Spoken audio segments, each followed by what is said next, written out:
Security guard చేస్తాను. Okay madam. Subrahmanyam అయితే ఇట్లా వచ్చి ఇక్కడ గార్డెన్లో వర్క్ చేస్తున్నాడు మేడం. అక్కడ ఉన్నాడు.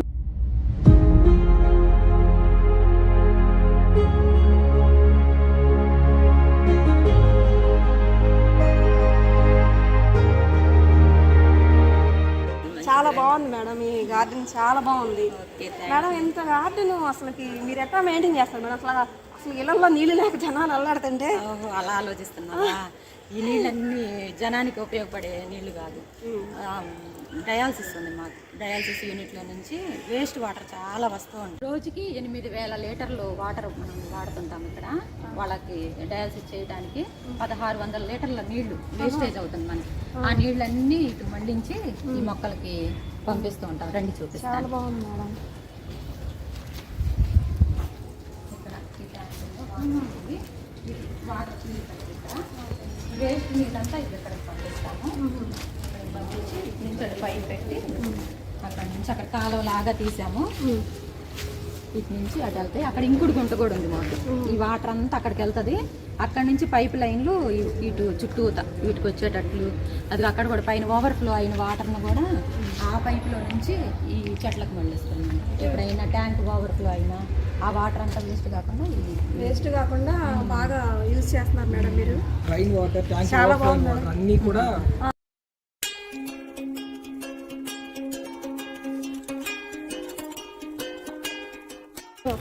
చాలా బాగుంది మేడం. అంటే అందరూ వాటర్ లేకుండా ఎంత ఇబ్బంది పడుతుంటే వేస్ట్ చేస్తుంటే మీరు మాత్రం ఈ వేస్టేజ్ వాటర్ కూడా చాలా బాగా యూజ్ చేస్తున్నారు తోటకి. మీరు కూడా చెయ్యొచ్చు ఇంటి దగ్గర. మీ చుట్టుపక్కల వాళ్ళకి కూడా చెప్పొచ్చు. మనం వాడిన వేస్ట్ వాటర్ ఉంటుంది కదా, గిన్నెలు కడిగిన నీళ్ళు, బట్టలు ఉతికిన నీళ్ళు, ఇవన్నీ మొక్కలకు మళ్ళించి మనం వేస్ట్ చేయకుండా చూడొచ్చు. ఇంటి దగ్గర చాలా చాలా మంచి. ఇదే మా ఇంటి గుంట. రండి, ఇక్కడికి వస్తే ఆ వేస్ట్ వాటర్ అంతా రోజుకి 1,600 పైన 1,600 లీటర్ల పైన దీనిలోకి వస్తాయి. ఇక్కడ నుంచి మేము పైప్ లైన్లు కింద నుంచి పెట్టాము. ఇటు నుంచి వెళ్తాయి, ఇలా వెళ్తాయి మొత్తం మొక్కలకన్నీ. బాగుంది మేడం, చాలా బాగుంది మేడం. మీరు చాలా బాగా యూజ్ చేస్తున్నారు మేడం వాటర్ని వేస్ట్ చేయకుండా. సరే అక్క, చాలా టైం ఉంది కదా, ఏదైనా కొంచెం తిని వచ్చి మళ్ళీ మాట్లాడుతుంది. అలాగే.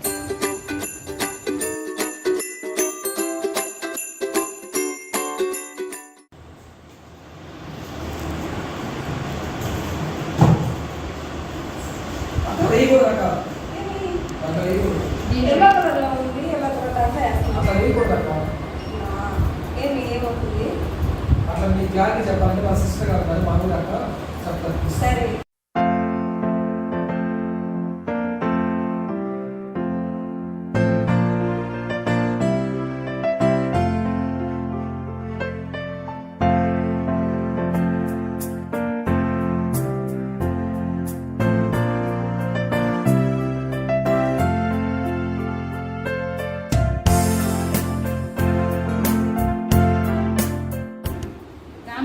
నీకు ఏ బిల్లు ఏమి వేయాలి అన్ని వివరంగా నీకు అర్థమయ్యేలా చెప్తాను.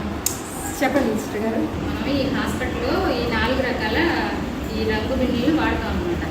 ఈ పచ్చదానిలో మాత్రం ఇప్పుడు మీకు చెప్పే కదా, ఈ అరటికాయ తొక్కలు కానీ పేపర్లు కానీ ఇవన్నీ వేస్తాం అనమాట. మనం సిరంజెస్ కవర్స్ కానీ అడిగి సెట్టి ఏదైనా కవర్లు తీస్తే కవర్లు పేపర్లు మీరు ఆహార పదార్థాలు ఏదైనా మిగిలిన జనరల్ వేస్ట్ అనమాట. ఇది మామూలుగా ఈ పచ్చదానిలో ఇవన్నీ వేస్తాం అనమాట. ఈ ఎల్లో బిన్లో మాత్రం ఇది చాలా ఇంపార్టెంట్ అనమాట. ఈ ఎల్లో బిల్లు ఏం వేస్తామంటే, మనం ఒక పేషెంట్కి ఏదైనా బ్లడ్ అయినప్పుడు ఆ బ్లడ్ని తుడిచే దూది, మనం మాస్కులు పెట్టుకుంటాం కదా, ఆ మాస్కులు, డెలివరీ అయిపోయిన తర్వాత వచ్చే మాయలు కానీ, ఒకవేళ ఆపరేషన్ చేస్తే ఆ ఆపరేషన్లో వచ్చే పెద్ద పదార్థాలు, మానవ శరీరంలో నుంచి తీసిన నిర్మాణంలో ఏమైనా వేస్ట్ భాగాలు, అలాంటి కలుషితమైనవి దూది, కలుషితమైన డ్రెస్సింగ్లు, ఇంకా ఏంటంటే మాయ, ఇలా మాస్కులు, ఇంకేంటంటే ఎక్స్పైర్ అయిపోతాయి ఒకసారి డ్రగ్స్, అలాంటి ఎక్స్పైర్ అయిన డ్రగ్స్, విషపూరితమైన పదార్థాలు, ఇలాంటి ఏమైనా సరే విషపూరితమైన వాటిని హాని కలిగించే వాటిని అన్నిటిని కూడా ప్రత్యేకంగా ఈ పసుపు కలర్లో తయారు చేసినాయి దీనిలోనే వేస్తాం అనమాట. దీనిలోనే వేయాలన్నమాట. సిస్టర్ గారు, ఈ బ్లూ కలర్లో ఏం వేస్తారండి? మరి ఈ బ్లూ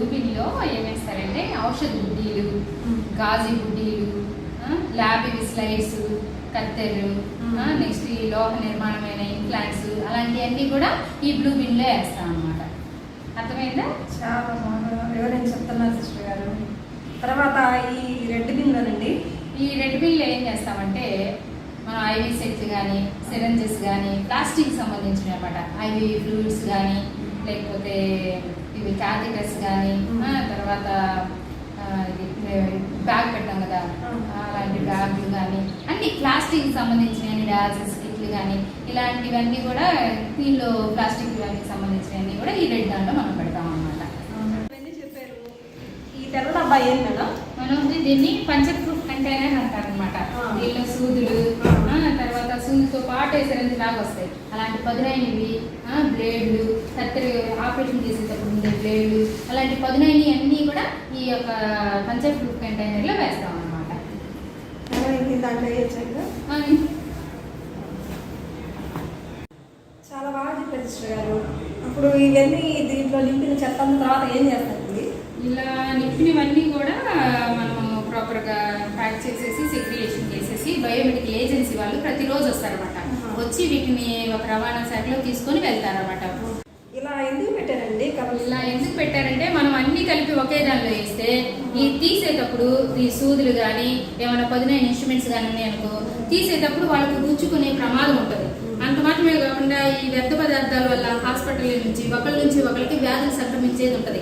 అది కాకుండా వీటిని కరెక్ట్గా కనుక మనం ప్రత్యేకంగా వేయకపోతే ఈ వ్యాధులు ఒకరి నుంచి ఒకరికి ఈ సమాజం మొత్తానికి కూడా వ్యాధులు వ్యాప్తి చెందే అవకాశం ఉంటుంది. అలా లేకుండా ఉండడం కోసం మనం సపరేట్ బిన్స్లో ఇలా ఏర్పాటు చేసి దీన్ని బయోమెడికల్ ఏజెన్సీ వాళ్ళు రోజు వచ్చి తీసుకొని వెళ్తారనమాట.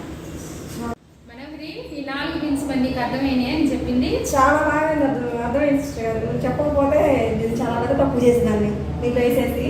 చాలా బాగా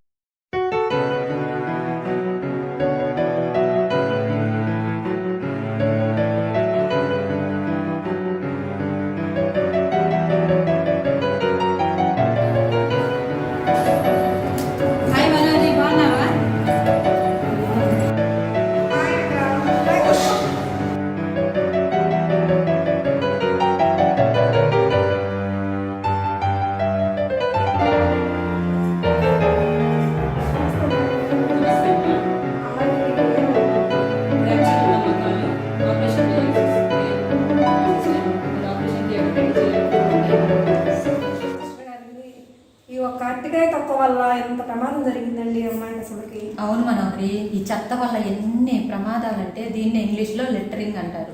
దీనివల్ల ప్రభుత్వం మీద కూడా ఈ చెత్త ఎత్తడానికి కానీ తరలించడానికి కానీ దాన్ని డిస్పోజ్ చేయడానికి కానీ ప్రభుత్వం మీద చాలా భారం పడుతుంది. అందుకని మన బాధ్యతగా మనం చెత్త వేసేటప్పుడు కానీ ఎక్కడ వేయాలి ఎలా వేయాలి అని మన బాధ్యత మనం చేస్తే చాలా ఖర్చు తగ్గుతుంది. గవర్నమెంట్కి కానీ మనకు కానీ ప్రమాదాలు కానీ అన్నీ తగ్గుతాయి.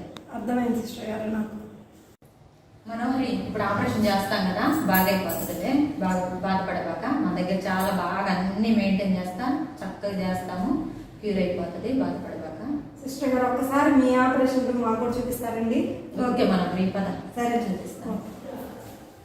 ఇదే ఆపరేషన్ థియేటర్లో ఇవన్నీ సర్దుదాము. ఇప్పుడు ఆపరేషన్ ఉంది కదా. ఏంటి సిస్టర్ గారు ఇవన్నీ ఓటీ డ్రెస్సులు, పేషెంట్ వేసే టవల్స్, ఆపరేషన్ జరిగేటప్పుడు టేబుల్ మీద వేసే టవల్స్ అవన్నీ. మరి టీవీలో సినిమాల్లో ఏంటండి ప్లాస్టిక్ బ్లూ కలర్ లో అలా ఉంటాయి, అవి తగరంతో చేసినాయి మనకి. నువ్వు ఎప్పుడైనా రెడ్యూస్ రీయూస్ రీసైక్లింగ్ అని విన్నావా? నేను ఎప్పుడేం లేదు. అదేంటంటే ఖర్చు తగ్గించుకోవడము. ఇప్పుడు ఈ క్లాత్తో చేసామనుకో, వీటిని బట్టలతో చేసినాయి కాబట్టి మళ్ళీ మనం ఉతకొచ్చు, మళ్ళీ ఆటోకులు చేసి ఉడకబెట్టి మళ్ళీ వాడుకుంటాం. అదే ఆ తగరంతో వాడి తీసుకుంది అనుకో, అవి వెంటనే పడేస్తాం, మనం డిస్పోజ్ చేస్తాం. దానివల్ల పర్యావరణానికి నష్టం.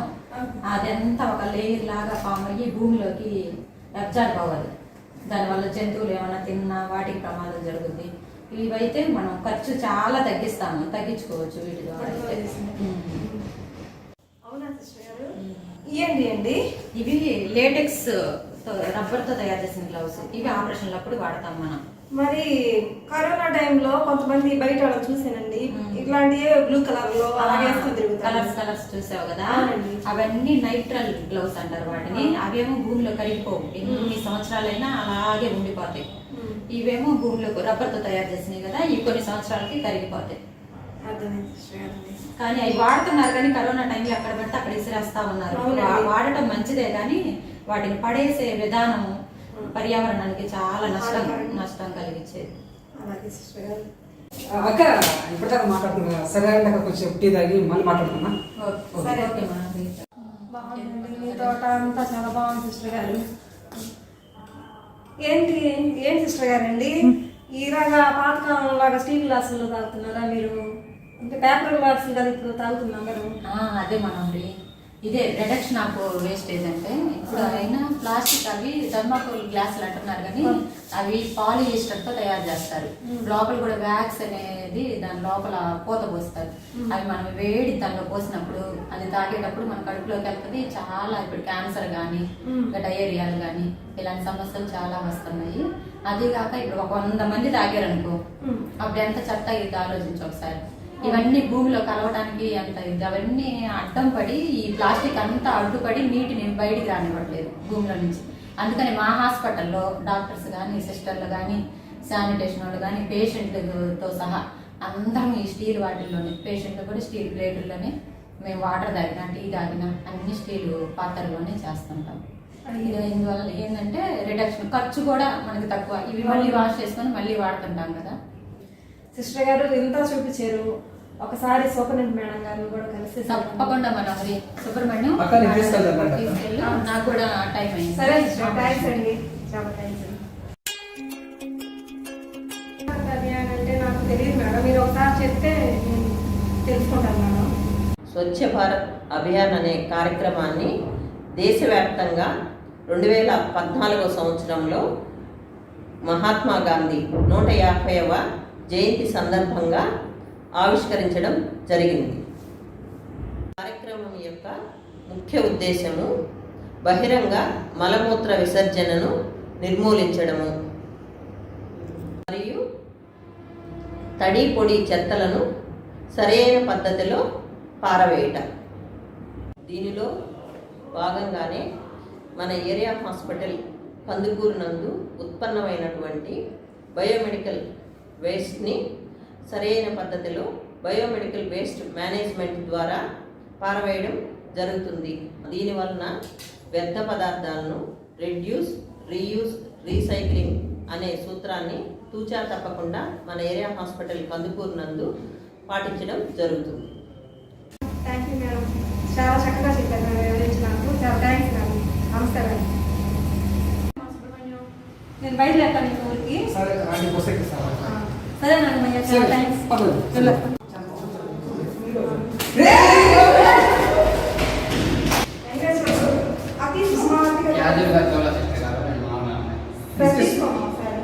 అది మనం ఎక్కడ పడితే అక్కడ వేయకూడదు, అర్థమైందా?